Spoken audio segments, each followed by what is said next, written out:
هل مرت عليك أيام نظرت فيها إلى وجهك وشعرت أنه بشرتك لا تبدو كما اعتدت؟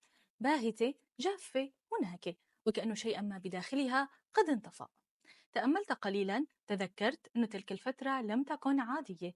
ضغوط، إرهاق، ربما قلق صامت لم تعبر عنه.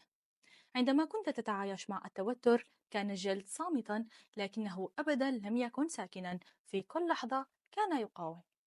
فيمكن أن نعتبر البشرة الحارس الأمين والمتحدث الأول باسم جهازك العصبي، أو المرآة اللي بتعكس كل ما يدور في داخلك من اضطراب أو اطمئنان.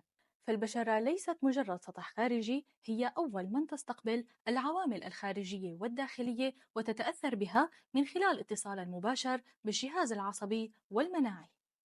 وعندما تشعر بالتوتر يفرز جسدك هرمون الكورتيزول ويرتفع مستواه، فيبدأ بالتأثير على الجسم والبشرة.